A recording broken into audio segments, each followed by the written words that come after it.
Hi everybody, my name is Irene. Welcome to Theo and Olaf. With me is Olaf, our Samoyed doggy. And today we're going to be talking about what you should absolutely do if you plan to bring your Samoyed to the groomer. So if you have a Samoyed puppy or dog, you probably know by now how hard it is to groom them. It takes a lot of time. As they get bigger, there's just more fluff to go through.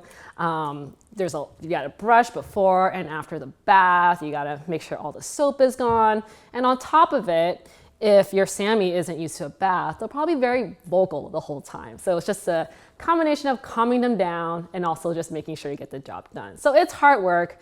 For us, we brought Olaf to a groomer pretty early on after he was vaccinated, just because it was just back pain, just trying to give him a bath. And we've learned our lesson in terms of what you should do when you take your Sammy to a groomer. The number one mistake I would say people make when going to the groomer is to assume that they know how to take care of a Sammy or any double-coated dog in general. Just because a groomer has great reviews, maybe they've even taken over a Sammy before, don't assume that they'll take care of the Sammy, your Sammy, the way you want them to.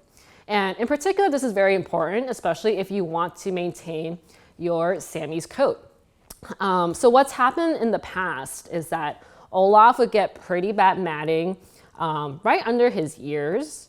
And basically, at the first groomer, they decided to shave out his mats without telling us. And it was a little bit upsetting because I wish I would have been told beforehand. And we were basically informed that because the matting is so bad, that shaving was necessary. And I would actually disagree with that claim that anything that's too matted needs to be shaved out, because you can work out those mats. It just takes a little bit of time. You can use your fingers to do it. You can do it in a way that's still gentle to your pup. I think a lot of groomers say that so that they can save time. We actually went to a mobile groomer, so I think they were just back to back with having to go to different places. So they basically say that because they want to fit their grooming session within a time slot. So what I would do instead, definitely read the reviews, but afterward, call them, email them, interview them to see what does it mean, what's included in their services. If there's a trim, ask them, is it a trim of their body coat? Is it a trim of their paws? Trimming the paws, I think, is fine. But you want to be very diligent to ensure that your pup is getting treated the way you want them to. And make it very clear at the start of the appointment that you don't want any trimming or any shaving at all. Granted, you may be an owner who wants their dog to have their fur trimmed for a reason. Maybe it's the summertime, they are more active or something. Then that's fine. But you want to set the expectations from the very get-go. With Olaf, what I also noticed too is that when he came out of his first groomer, there would be strands of fur coming out of him. And I thought it was just a groomer pulling out loose fur. I think I realize now that they probably trimmed his fur. And when I look at Olaf compared to other Sammys of his age, I do realize that he doesn't look as fluffy. I think Eric doesn't mind. I think for me, it's kind of a regrettable thing that maybe I should have been more diligent about it.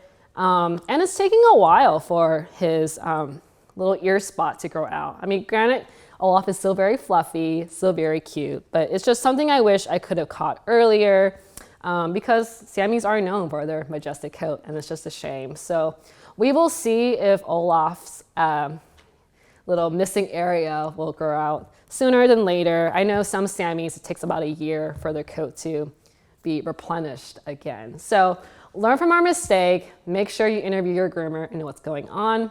Luckily for us, we found a groomer or a few groomers where they explicitly say they only do baths, no trims, no shaving, so that's great.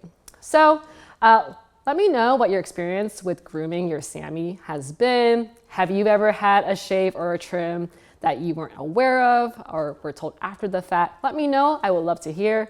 And as always, if you enjoy this content, be sure to like, subscribe, hit the bell for notifications. Thanks for watching.